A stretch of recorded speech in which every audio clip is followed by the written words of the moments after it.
میرے آقا علیہ الصلوۃ والسلام نے ارشاد فرمایا لوگو یا تو عالم بن جانا، بہت خوب. یا عالم کی بات سننے والے بن جانا، یا عالم سے محبت کرنے والے بن جانا، سبحان اللہ. یا عالم کے پیچھے چلنے والے بن جانا.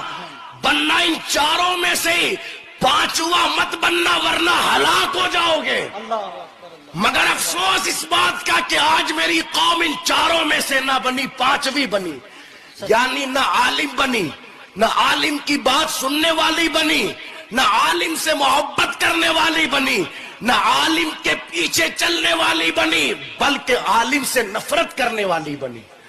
اور نتیجہ یہ نکل کر کے سامنے آیا کہ ہم نے علماء سے نفرت کی، پوری دنیا ہم سے نفرت کرنے لگی. ذمہ داری بنتی ہے بندے کی کہ پہلے تو خود علم حاصل کرے، بے شک. اپنی اولاد کو علم